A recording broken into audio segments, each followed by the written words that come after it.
Hello students, कैसे हैं आप। तो सबसे पहले तो मैं आपसे माफ़ी मांगना चाहता हूँ। काफ़ी दिन हो गए, लगभग 3 महीने बीत गए, मैंने कोई वीडियो अपलोड नहीं की। और बहुत ज़्यादा इस चीज़ का दुख है मुझे। और शायद कहीं किसी किसी लोगों को ज़्यादा दुख होगा कि सर कंटिन्यू नहीं रह पाए, लेकिन उससे कहीं ज़्यादा दुख मुझे है। इसलिए सबसे पहले मैं उन सभी स्टूडेंट से माफ़ी मांगना चाहूँगा जो मुझे अच्छे से फॉलो कर रहे थे। और आई होप मुझे आगे भी आप फॉलो करते रहेंगे। और एक मन में मलाल ज़रूर रहेगा कि मैं आपकी मदद नहीं कर पाया था, लेकिन अब आगे कंटिन्यू वीडियो बनाता रहूँगा और करता रहूँगा। कुछ समस्याएं, चाहे वो पारिवारिक हो, चाहे वो शारीरिक हो, बहुत सारी समस्याओं से जूझते हुए मैं आज थोड़ा सा स्टेबल हुआ हूँ। और स्टेबल होने के बाद मैं माइंड को स्टेबल किया है और कोशिश कर रहा हूँ कि आगे कंटिन्यू मैं इस चीज़ को ज़रूर बढ़ाता रहूँगा। और इसी उद्देश्य से मैं ये वीडियो लेकर आया हूँ आप लोगों के सामने। तो चलिए आज स्टार्ट करते हैं। कॉन्स्टिट्यूशन का एक बहुत ही बढ़िया टॉपिक है और कॉन्स्टिट्यूशन से रिलेटेड क्वेश्चंस हैं जो मैं आज आपके सामने सॉल्व कराने वाला हूँ। ये आपके लिए बहुत ज़्यादा हेल्पफुल होंगे मंडी निरीक्षक के एग्ज़ाम के लिए, एसीएफ के एग्ज़ाम के लिए और सीजीपीएससी के आने वाले एग्ज़ाम्स के लिए। ज़रूरी नहीं है कि ये जो एग्ज़ाम्स हैं मैं जिनके नाम ले रहा हूँ ये उसी में हेल्पफुल होंगे। आने वाले सभी एग्ज़ाम्स के लिए ये आपके लिए बहुत ज़्यादा क्या होने वाले हैं, हेल्पफुल होने वाले हैं। तो चलिए, ये कॉन्स्टिट्यूशन से रिलेटेड क्वेश्चंस हैं जो पिछले कई सालों से एग्ज़ाम्स में आ रहे हैं, तो हम इन्हें सॉल्व करेंगे। तो सबसे पहले आपके सामने है who certified the money bill. धन विधेयक को कौन प्रमाणित करता है। आपके सामने 4 ऑप्शन है: राष्ट्रपति, उपराष्ट्रपति, स्पीकर, मंत्रिपरिषद। President, vice president, speaker, council of minister. आप लोगों इसमें कई लोग जानते होंगे इसका आंसर और बहुत अच्छे से जानते होंगे, चिंता नहीं करेंगे, बहुत ईजी है इसका आंसर। और ये है आपका स्पीकर। क्या है दोस्तों? स्पीकर है इसका आंसर। अब स्पीकर का क्या रोल होता है, सबसे पहले ये समझ रहे हैं। स्पीकर का रोल ये होता है कि जो भी मनी बिल होता है, मनी बिल सबसे पहले तो ये समझेंगे मनी बिल क्या है और अलग अलग टाइप के बिल्स क्या होते हैं। लेकिन फिलहाल मनी बिल को समझते हैं, आगे फाइनेंस बिल से रिलेटेड क्वेश्चंस आ जाएंगे तो हम उसको सॉल्व कर लेंगे। मनी बिल क्या होता है? मनी बिल जो होता है दोस्तों, सबसे पहले उसे पास किया जाता है आपका सबसे पहले उसे प्रेसिडेंट के पास से अप्रूवल लिया जाता है। क्या लिया जाता है? अप्रूवल। अप्रूवल मतलब उसे परमिशन ली जाती है। उसके बाद में देखिए, सर्टिफाई कौन करता है, धन विधेयक को कौन प्रमाणित करता है? प्रमाणित स्पीकर करेगा, लेकिन सबसे पहले प्रेसिडेंट उसे क्या देगा? अप्रूवल देगा। क्या देगा? अप्रूवल देगा। ठीक है। देन प्रेसिडेंट के पास जैसे ही अप्रूवल दे देंगे प्रेसिडेंट कि हाँ भाई आप इसे पेश कर सकते हैं, कहाँ पे? लोकसभा में। तो उसके बाद उसे दिखाया जाता है लोकसभा स्पीकर को। किसको दिखाया जाता है? लोकसभा स्पीकर को दिखाया जाता है। सबसे पहले प्रेसिडेंट के पास पहुंचेगा, उसके बाद में लोकसभा स्पीकर के पास पहुंचेगा। लोकसभा स्पीकर यह तय करेगा, यह प्रूफ करेगा या सर्टिफाई करेगा कि वो बिल मनी बिल है या नहीं।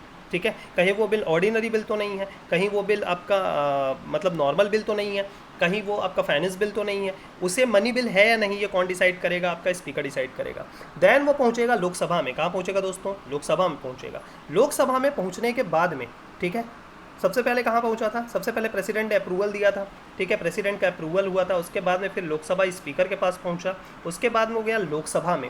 अब लोकसभा से तो कोई ना कोई बिल पास होना ही होना चाहिए। ठीक है, ऐसा हो ही नहीं सकता कि लोकसभा से बिल पास ना हो। क्यों ना हो? क्योंकि भाई लोकसभा में तो सरकार होती है और सरकार ही बिल लेकर आती है और सरकार तो उसे पास करेगी ही। अगर लोकसभा से कोई बिल पास नहीं होता, याद रखेंगे मैंने पुराने लेक्चर्स में भी बताया था, अगर आपने वीडियो नहीं देखी होगी तो जाके देखिए, कोई बात नहीं, यही वीडियो देख लीजिए।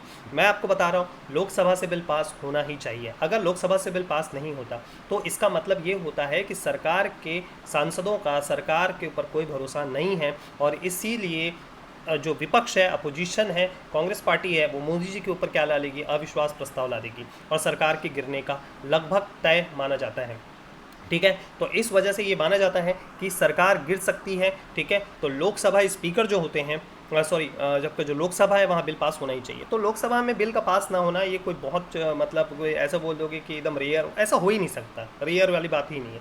देन वो पहुंचेगा बिल कहाँ पे? राज्यसभा में। मनी बिल जब राज्यसभा पहुंचता है, ठीक है, तो राज्यसभा इसमें कोई भी सुधार की मांग नहीं कर सकती, मतलब राज्यसभा के पास में इसमें कोई पावर नहीं होता। मेन पावर जो होता है वो लोकसभा के पास में होता है। ठीक है, राज्यसभा में इसके पास कोई पावर नहीं होता। राज्यसभा ज़्यादा से ज़्यादा मनी बिल को, याद रखना दोस्तों, राज्यसभा ज़्यादा से ज़्यादा मनी बिल को क्या बोलते थे आपका? सिर्फ 14 दिन तक, कितने दिन तक? 14 डेज तक ही क्या कर सकती है? स्टे करके रख सकती है। मतलब अगर राज्यसभा 14 दिन तक उसे पास ना करे या 14 दिन के बाद भी उसे पास ना करे, ठीक है, तो अपने आप मनी बिल क्या माना जाएगा? पास माना जाएगा। ये चीज़ आप अच्छे से याद रख लीजिए। ठीक है, बाद में जैसे ही 14 दिन बाद अगर राज्यसभा ने उसे पास नहीं किया है तो भी वो अपने आप पास माना जाएगा और वो तुरंत कहाँ पहुँच जाएगा, प्रेसिडेंट ऑफ इंडिया के पास में, और प्रेसिडेंट ऑफ इंडिया उस पर क्या कर देंगे, साइन कर देंगे। अब आप बोलेंगे सर तो प्रेसिडेंट ऑफ इंडिया के पास तो पहले ही साइन कराया गया था। नहीं दोस्तों, वो जो था वो अप्रूवल था, और लास्ट में जो प्रेसिडेंट साइन कर रहे हैं, लास्ट वाला जो साइन है, ठीक है, वो है एक्ट बनाने के लिए, वो कानून बनाने के लिए, क्योंकि बिना राष्ट्रपति के साइन के कोई भी कानून, क्या बोलते हैं, कोई भी विधेयक या कोई भी बिल क्या नहीं बन सकता, कानून नहीं बन सकता। ठीक है, चलिए आगे बढ़ते हैं।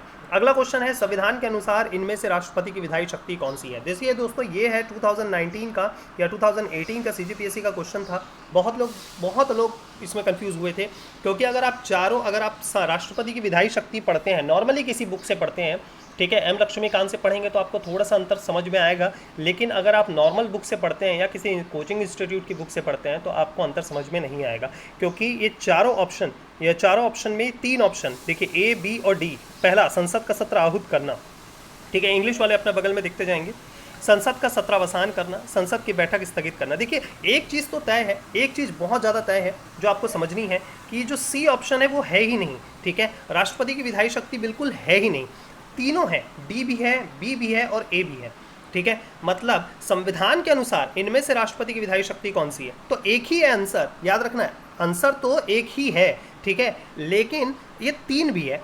अब आप बोल रहे हैं सर आप कंफ्यूज कर रहे हैं, अभी आप बोल रहे थे कि 1 है, फिर बोल रहे हैं 3 है। देखिए मैं आपको बहुत ज़्यादा क्लियर करता हूँ, ये चीज़ आप ध्यान से समझिए। अगर आप नॉर्मल बुक से पढ़ेंगे तो आपको तीनों दिखेगा। संसद का सत्र आहूत करना, ये भी राष्ट्रपति की विधायी शक्ति है, लेजिस्लेटिव पावर है। संसद का सत्रावसान करना, ये भी लेजिस्लेटिव पावर है। तीसरा जो है, मतलब जो आखिरी D है, देखिए C तो है ही नहीं, संसद की बैठक स्थगित करना, ये अधिकार तो किसका अधिकार होता है, संसद की बैठक स्थगित, संसद की बैठक स्थगित करना ये भी शक्ति है, किसके, आपके राष्ट्रपति की शक्ति है, संसद की बैठक को स्थगित करना, सदन की बैठक को स्थगित करना नहीं, अध्यादेश जारी करना, ठीक है। अच्छा, ये चारों शक्तियाँ हैं, माफ़ी चाहूँगा, और ये जो सबसे इंपॉर्टेंट चीज़ है, लेकिन ये चारों हैं तो इसमें परफेक्टली आंसर देखना है। देखिए संविधान के अनुसार इनमें से कौन सी राष्ट्रपति की शक्ति है, तो इसका परफेक्टली आंसर होगा दोस्तों अध्यादेश जारी करना। अध्यादेश जो है वो एक ऑर्डिनेंस पावर होता है जो आर्टिकल 123 में है। कौन से आर्टिकल में दोस्तों, आर्टिकल 123 में है, ठीक है, 123 में है। अनुच्छेद 123 के अनुसार राष्ट्रपति जो है वो अध्यादेश जारी करता है, ऑर्डिनेंस जारी करता है, ठीक है। ऑर्डिनेंस के बारे में हम बाद में चर्चा करेंगे कि ऑर्डिनेंस क्या होता है, जब ऑर्डिनेंस से रिलेटेड क्वेश्चंस आएंगे तो ऑर्डिनेंस के बारे में चर्चा करेंगे। फिलहाल ये जानते हैं कि आर्टिकल 123 में एकदम साफ साफ लिखा हुआ है, कॉन्स्टिट्यूशन में एकदम साफ साफ लिखा हुआ है कि राष्ट्रपति की विधायी शक्ति, बाकी विधायी शक्तियां दी गई हैं, अन्य विधायी शक्तियां करके ये सब दिया गया है कि संसद का सत्र आहूत करना, संसद का सत्रावसान करना। आप एक बार आराम से नेट में सर्च कीजिए या फिर कॉन्स्टिट्यूशन की एम लक्ष्मीकांत की बुक पकड़िए, वहाँ पे एकदम सा, एम लक्ष्मीकांत की भी बुक पकड़ने की जरूरत नहीं है, आप पार्ट 1 से लेकर 22 तक देखिए और उसी में आपको समझ में आ जाएगा कुछ चीज़ें, ठीक है, कि बहुत साफ साफ तरीके से ये दिया गया है कि मतलब राष्ट्रपति की विधायी शक्ति आर्टिकल 123 में लिखा है कि अध्यादेश जारी करना। तो ये एकदम क्लियर करता है कि संविधान के अनुसार इनमें से कौन सी राष्ट्रपति की विधायी शक्ति है, तो अध्यादेश जारी करना, ठीक है। अच्छा, ये 3 भी है, लेकिन नॉर्मली अगर पूछे राष्ट्रपति की विधायी शक्ति संविधान के अनुसार ना पूछे तो आप इसका आंसर दूसरा दे सकते हैं, ठीक है, याद रखेंगे दोस्तों। चलिए आगे बढ़ते हैं।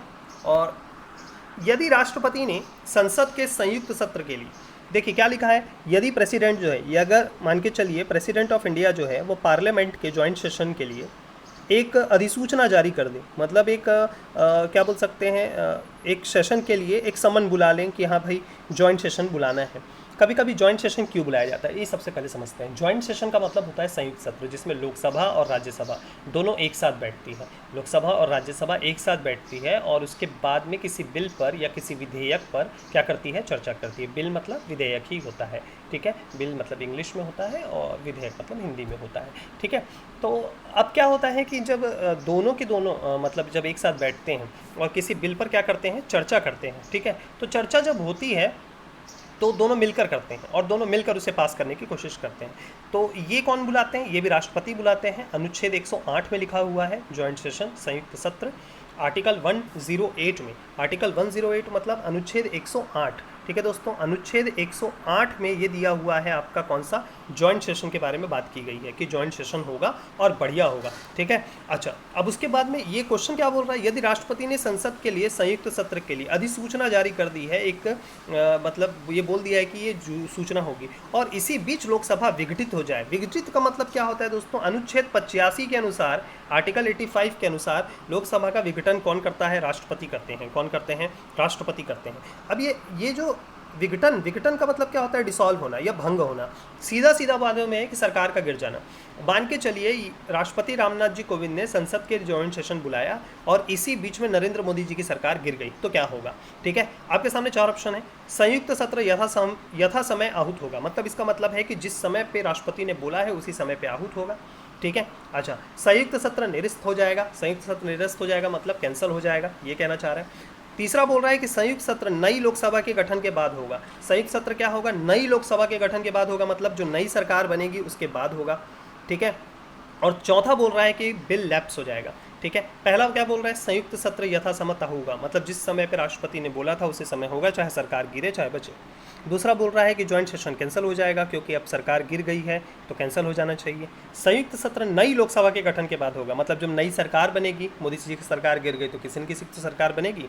ठीक है, तो उसके बाद होगा या बिल कैंसिल हो जाएगा। तो इसका आंसर आएगा दोस्तों पहला। ठीक है, संयुक्त सत्र यथा समय आहूत होगा। कई लोगों ने इसमें बहुत क्वेश्चन में बहुत कंफ्यूजन हुआ था, कई लोगों ने बोला था बिल कैंसिल हो जाएगा, कई लोग बोले थे संयुक्त सत्र निरस्त हो जाएगा, ऐसे टाइप के कई क्वेश्चंस आए थे। तो एक चीज़ याद रखना, आंसर जो होगा वही होगा संयुक्त सत्र यथा समय आहूत होगा। याद रखेंगे, बहुत क्लियर है इसका आंसर, संयुक्त सत्र यथा समय आहूत होगा। ठीक है, ये कॉन्स्टिट्यूशन की बुक में बहुत अच्छे से क्लियर किया गया है और बहुत अच्छे से इसे एक्सप्लेन किया गया है, तो इसमें कोई चिंता की बात नहीं है।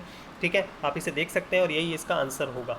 ठीक है, क्योंकि सरकार भले गिर गई है, लेकिन देखिए अगर नॉर्मल यहाँ पर ये होता कि लोकसभा से बिल पास हुआ, ठीक है, उसके ऊपर हम बाद में चर्चा करेंगे। पहले आप ये समझ लीजिए, ये क्वेश्चन आपको अच्छे से याद रखना है कि अगर राष्ट्रपति ने अधिसूचना जारी कर दी है तो सही समय पे, जिस समय पे लिखा है उसी समय पे होगा। ठीक है, चलिए आगे बढ़ते हैं। कौन सी भाषा संविधान की 8वीं अनुसूची में नहीं है, ये बहुत इजी क्वेश्चन है, अंग्रेजी, हिंदी, संस्कृत या उर्दू। ठीक है, तो याद रखेंगे इसमें से कौन सी भाषा संविधान की 8वीं अनुसूची में नहीं है। 8 शेड्यूल आप लोग जानते हैं दोस्तों, 8 शेड्यूल जो है पहले संविधान जब बना था 1950 में, ठीक है, 26 जनवरी 1950 को जब संविधान लागू हुआ था तो उस समय संविधान में 8 ही शेड्यूल थे। कितने शेड्यूल थे दोस्तों, 8 शेड्यूल थे। ठीक है, बाद में 4 शेड्यूल और जोड़े गए थे। तो 8वीं अनुसूची में क्या है, भाषा, और टोटल कितनी भाषाएं हैं संविधान में, तो 22 भाषाएं हैं। ठीक है, पहले 14 भाषा थी। ठीक है, पहले 14 भाषा थी, बाद में कितनी भाषाएं जोड़ी गई, 8 भाषाएं जोड़ी गई समय समय के साथ में। तो इसमें से कौन सी भाषा 8वीं अनुसूची में नहीं है, तो उसका आंसर आएगा दोस्तों इंग्लिश, हिंदी, संस्कृत और उर्दू। ठीक है, शुरुआत से ही किसके रहे हैं, आपका पार्ट, शेड्यूल का पार्ट रहे हैं। ठीक है, 8वीं अनुसूची का पार्ट ये लोग रहे हैं। याद रखेंगे कौन सी भाषा संविधान के 8वीं अनुसूची में नहीं है, तो इंग्लिश नहीं है फिलहाल, इसमें हिंदी, संस्कृत, उर्दू तीनों हैं। ठीक है, चलिए आगे बढ़ते हैं। उसके बाद में फिर ये तो पंचायत वाला क्वेश्चन है, ये मैं आपको पंचायत से रिलेटेड में जब होगा तब मैं आपको बताऊँगा। ठीक है, चलिए इसके बाद में आगे बढ़ते हैं। हाँ, ये वाला क्वेश्चन देखते हैं। ये वाला क्वेश्चन बहुत इंपॉर्टेंट है, अध्यादेश जारी करने के बारे में ये वाला क्वेश्चन है, बहुत इंपॉर्टेंट है, अच्छा है, बहुत बढ़िया है, आप समझ सकते हैं, इंटरेस्टिंग भी है। ठीक है दोस्तों, चलिए अब इसको थोड़ा समझ लेते हैं।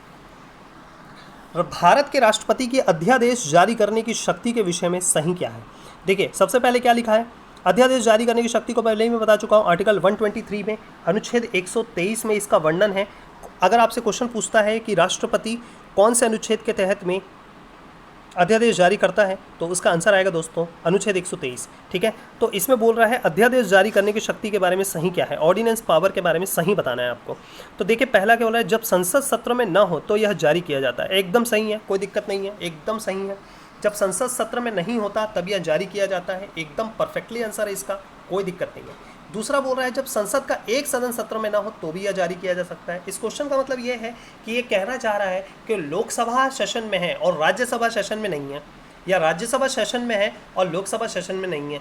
इसका मतलब यह है कि राज्यसभा चल रही है, लोकसभा बंद है, लोकसभा चल रही है, राज्यसभा बंद है। मतलब कोई एक सदन चल रहा हो तो भी क्या यह जारी किया जा सकता है, तो हाँ यह जारी किया जा सकता है, एकदम परफेक्टली किया जा सकता है, कोई दिक्कत नहीं है। ठीक है, आगे देखते हैं। देखिए यहाँ पर क्या बोला जा रहा है, जब संसद सत्र में ना हो तो यह जारी किया जा सकता है, एकदम सही है। जब संसद का एक सदन चल रहा हो ना हो तो भी यह जारी किया जा सकता है, एकदम सही है, कोई दिक्कत नहीं है इसमें।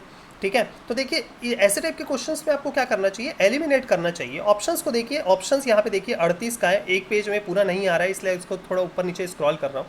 देखिए ए और बी जब आपका एकदम सही है तो आप ए और बी वाले ऑप्शन को पहले ही से एलिमिनेट कर लीजिए। देखिए अब अगर ए बी सी डी वाले ऑप्शन में अगर आप देखें, ठीक है दोस्तों, तो ये ए है, और देखिए और कौन सा आ रहा है, ए और बी, देखिए सी में आ रहा है, मतलब आपका बी और डी एकदम सीधा सीधा गलत है। तो आपका आंसर क्या है, आपका ए या सी में ही कहीं छुपा हुआ है।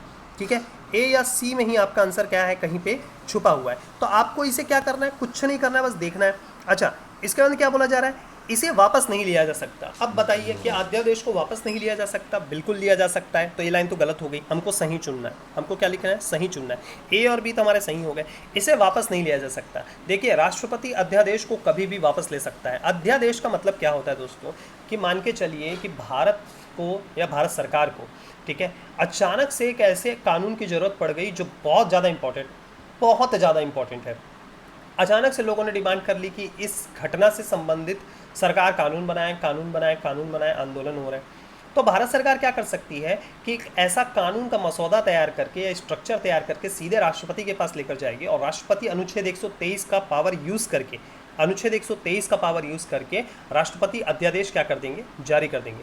याद रखेंगे, राष्ट्रपति अध्यादेश तब जारी करते हैं जब सरकार को इमरजेंसी में कोई कानून बनाने की जरूरत पड़ती है। ठीक है, लेकिन आजकल इसका मिसयूज़ भी बहुत ज़्यादा करती हैं सरकारें। ठीक है, वो ज़बरदस्ती भी क्या करती हैं, सरकार कानून बनाने के लिए ले जाती है। लेकिन एक चीज़ और याद रखेंगे दोस्तों, कि ये जो अध्यादेश होता है, ये अध्यादेश जो है उसे मतलब क्या बोलते हैं, ये चीज़ समझ सकते हैं कि अध्यादेश जो है, अगर पहले आप राष्ट्रपति के पास से कोई दिक्कत नहीं है, आप साइन करा लीजिए, लेकिन जिस दिन भी लोकसभा और राज्यसभा का सेशन शुरू होगा, याद रखेंगे, जिस दिन भी लोकसभा या राज्यसभा का सेशन शुरू होगा, उस दिन से आने वाले 6 हफ्तों के अंदर उसे पास करना जरूरी है। जैसे आप समझाने के लिए मैं आपको समझाता हूँ एक बढ़िया चीज़। देखिए, मान के चलिए कि राष्ट्रपति से आपने साइन करवाया 12 मई को। कब साइन कराया दोस्तों, 12 मई को आपने साइन करा दिया, ऑर्डिनेंस पे साइन करा दिया, कानून बन गया, कोई दिक्कत नहीं है, 12 मई को कानून बन गया।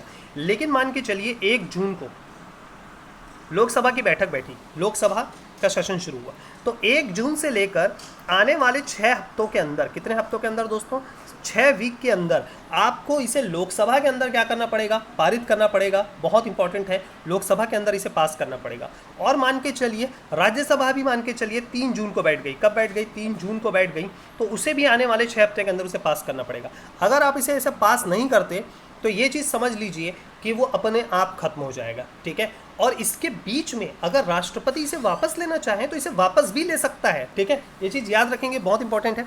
चलिए आगे बढ़ते हैं।